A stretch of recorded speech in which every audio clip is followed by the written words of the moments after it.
हैं? कोई बात नहीं है सर बारिश में भीगो ना, आधी बीमारी खत्म हो अच्छा आप जाती है। सुनो, 7 रूल 11 क्या होता है किशन? 711 सुनो भाई। हम जो उस दिन ज्यादा 711 नहीं, ऑर्डर 7 रूल 11 CPC, ठीक है ना। ऑर्डर रूल 711 का ये प्रोविज़न है कि जब हमें कोई केस रिजेक्ट करवाना होता है, ठीक है, उसके लिए हम अप्लाई करते हैं, लेकिन उसमें भी 6 रीजंस होते हैं। सिर्फ इन 6 ग्राउंड्स पे आप 711 लगा के रिजेक्ट करवा सकते हो प्लेंट। जैसे पहले है कॉज ऑफ एक्शन, जैसे मैंने अपनी पहली वीडियो में भी बता रखा है और पहले भी बता रखा है कि कॉज ऑफ एक्शन CPC में बहुत मेन होता है। अगर आपने कॉज ऑफ एक्शन नहीं लगाया किसी भी केस में, किसी भी सिविल केस में, तो आपका केस जो है मेंटेनेबल नहीं है।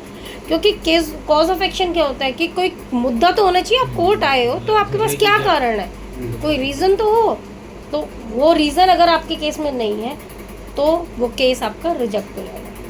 पहला तो ये हो गया। दूसरा है अंडर वैल्यूएशन ऑफ सूट, मतलब सूट की वैल्यूएशन, जैसे समझो जैसे हमने वो केस फाइल किया अब्दुल वासिद वाला, बहुत 42 लाख की वैल्यूएशन रखता है, तो कोर्ट फीस हमने उसके अकॉर्डिंग नहीं लगाई है, हमने उसके कोर्ट फीस कम लगा दी या फिर कोई प्रॉपर वैसा रीज़न दे दिया, लेकिन कोर्ट फीस नहीं दी हमने, तो आप कोर्ट फीस पे भी उसे रिजेक्ट करवा सकते हैं कि प्रॉपर वैल्यूएशन नहीं करी है इस केस की, ठीक है।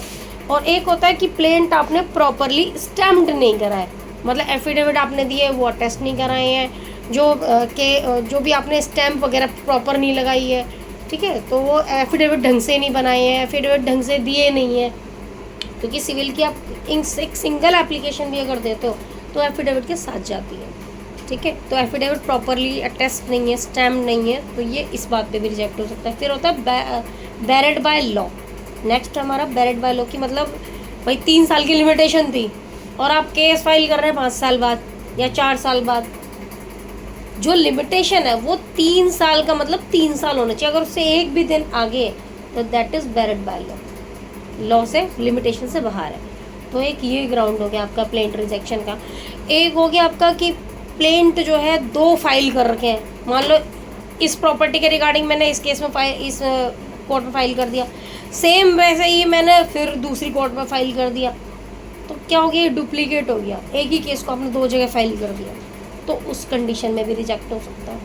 और एक होता है आपका कि आपका जो रूल ऑर्डर की जो 7 के जो कंडीशंस है, ये जो टोटली कंडीशंस है, इनके अकॉर्डिंग आपका केस नहीं है, ठीक है। एब्सेंस ऑफ दीज सर्कमस्टांसेस, उन पे भी केस आपका रिजेक्ट हो सकता है। तो 711 तभी अप्लाई होती है जब आपकी ये कंडीशंस उसके अंदर फुलफिल नहीं होती, ठीक है।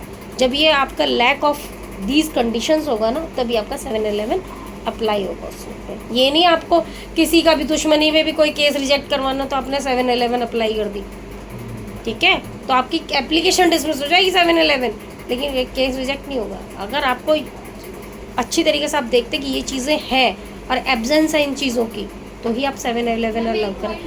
अदरवाइज ना क्या जब सब क्या करते हैं, कोस्ट आपके ऊपर इम्पोज कर देते हैं कि आप क्या कर रहे हो, वैल्यूएबल कोर्ट का जो टाइम है वो बर्बाद कर रहे हो। इसमें जो ये 711 है केस के किसी भी स्टेज पे लगा सकते हैं। हाँ, जब आपको मिल जाए इसके रिगार्डिंग कुछ प्रूफ, अगर आपको जब कंडीशन लगती है कि हाँ ये कंडीशन है इसके अंदर, आपको पूरे सूट में कभी भी तब अप्लाई कर सकते 711।